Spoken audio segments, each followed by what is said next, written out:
এই দেখো, আজকে করবো কাঁচকলার কোপ্তা। বাজারে গিয়েছিলাম, একজন বয়স্ক মহিলা খুব কাকুতি মিনতি করছে, কাঁচকলাগুলো খুব ছোট। বলছে, মা নে না রে, নে না রে। আমি বলি, কিছু আছে বলো, এই কাঁচকলা কি ছোট ছোট? নে না, আমার বর্ষায় গাছটা পড়ে গেছে, কি করব, বিক্রি করব বলে রেখেছিলাম, নিয়ে জানা মা। আমি বলি, আচ্ছা বলো কত দেবে? তুমি যা দিবি দেবে। আমি তো জানি না, তুমি বলো কত দেবে। তা বলছে, দাও 15 টাকা, না হয় 12 টাকা দাও। আমি 15 টাকা দিয়েই নিয়ে এসেছি। আসলে এর সঙ্গে মানে এটা কাঁচা কলা না, এটা একটা কী বলবো, আমার চোখে জল চলে এসেছিলো যে এত বয়স্ক মহিলা এখনও তাদেরকে খেটে খেতে হয়, আর এদের থেকে যদি আমরা না নিই তো কে নেবে বলে। তাই আজকে ওনার কথা ভেবেই এটাকে একটা ভালো রেসিপি করতে চাই। এটা দিয়েই কোপ্তা বানাবো, যেভাবে হয় হোক, দেখা যাক কীভাবে বানাই, দেখতে থাকো। আমি কাঁচকলাগুলোকে ধুয়ে নিয়েছি, তাও একবার জলে ভিজিয়ে নেব। এগুলোকে দু আধখানা করে তারপর সিদ্ধ করতে দেব, সঙ্গে দেব একটা আলু। তাহলে কিন্তু খেতে খুব ভালো হবে। কিছু নেই, কিন্তু তাহলেও মায়া আছে এতে, মায়া আছে, কোথাও গিয়ে একটু কষ্ট আছে।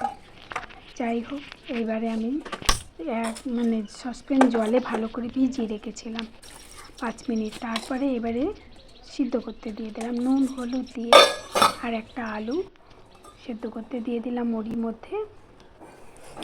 এবার রসুন, পেঁয়াজ, টমেটো, কাঁচা লঙ্কা, আদা একসঙ্গে বেটে নেব।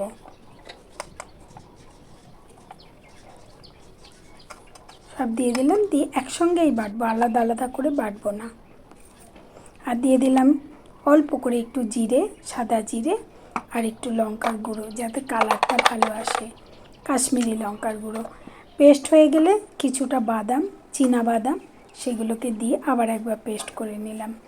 এদিকে সিদ্ধ হয়ে গেছে। এবার এগুলোকে ছুলে তারপরে এগুলোকে ভালো করে মেখে নিতে হবে। বন্ধুরা, আপনারা যারা নতুন আমার চ্যানেলে এসেছেন, অনেক অনেক অনেক ধন্যবাদ সবাইকে। আর অবশ্যই মনে করে ভিডিও দেখতে দেখতেই চ্যানেলটিকে সাবস্ক্রাইব করে পাশে থাকা বেল আইকনটি একটু প্রেস করে দেবেন। আর পুরাতন বন্ধুদের কাছে আমি অনেক অনেক বেশি কৃতজ্ঞ, কারণ তারা সব সময় আমার সাথে থাকে, আমার পাশে থাকে। অসংখ্য ধন্যবাদও সহ। এবারে এগুলোকে এই দেখুন, গরম গরম অবস্থাতেই চামচ দিয়ে একটুখানি ভেঙে চুড়ে নিলাম। তারপরে এখানে দিয়ে দেব রসুন কুচি, আদা কুচি, পেঁয়াজ কুচি, কাঁচা লঙ্কা কুচি, কারি পাতা, ধনে পাতা, আর পুদিনা পাতা। খেতে অসাধারণ লাগবে, জাস্ট মুখে পড়লে গলে যাবে। আর দিয়ে দিলাম স্বাদ মতো নুন। আমি এর মধ্যে হলুদ দেব না, কালারটা যেন না নষ্ট হয়। আর দিয়ে দেবো কর্নফ্লাওয়ার 2 চামচ, কারণ যখন এটা খাওয়া হবে তখন ভেতরের কালারটা সাদা আর ওপরে কালারটা হলুদ, দেখতে খুব ভালো লাগবে। আর হাতে একটু তেল দিয়ে এটাকে আমি গোল গোল আকার দিয়ে নেব। বন্ধুরা, একবার অন্তত বানিয়ে খেয়ে দেখবেন। কোপ্তা আপনারা অনেকবার খেয়েছেন, আমার মতো করে একবার বানিয়ে খেয়ে দেখুন, অসাধারণ লাগবে। এবারে সবগুলোকে ভাজবো, একসঙ্গে দেব না, যেহেতু নরম জিনিস এগুলোকে অল্প অল্প করে দিতে হবে, কারণ কাঁচকলাও নরম, আলুও নরম, তাই ভেঙে যাওয়ার সম্ভাবনা থাকতেই পারে, তবে ভাঙবে না, কর্নফ্লাওয়ার দেওয়া আছে তো। যাই হোক, এভাবে লাল লাল করে ভেঙে আমি তুলে নিলাম। আবার একটুখানি ছিল 4-5টা মতো, সেগুলোও আবার দিয়ে দিলাম। এইভাবে 2 কড়া মতো ভেজে নিলাম।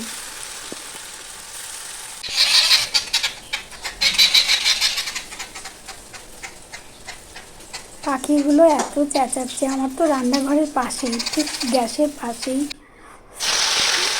পাখিগুলো সবসময় কিচিরমিচির করে। আর বেটে রাখা মশলা দিয়ে দিলাম, আর দিয়ে দিলাম নুন, হলুদ, আর একটু চিনি। এবার ভালো করে যতক্ষণ না তেল ছাড়ছে ততক্ষণ কষিয়ে নেব। ভালো করে কষাতে হবে, কষালে যাতে কোনো রকম কিছুর কাঁচা গন্ধ না থাকে। তারপরে এবারে মশলা ধোয়া জল দিয়ে আর একটু টানিয়ে ভালো করে করে নেব, কষিয়ে নিলাম। নিলে তেল বেরোলেই জল দিয়ে দিয়েছি। জল কিন্তু বেশি দিলে হবে না, অল্প জল দিয়েছি। দিয়ে জলটা যখন কমে এসেছে তখন দিয়ে দিলাম ঘি আর ধনে পাতা। তারপরে দিয়ে দেব বলগুলো, কাঁচা কলার বলগুলো, তারপরে দিয়ে দিলাম। তারপরে 1-2 ফুট হতেই নামিয়ে নেব, কারণ বলগুলো অনেকটা ঝোল টেনে নেবে। আর আমি অনেকটা ঝোল টানিয়ে তারপরেই কিন্তু কোপ্তাগুলো দিয়েছিলাম। দেখুন দেখতে কত সুন্দর হয়েছে, একদম 100%, খেতে অসাধারণ হয়েছে।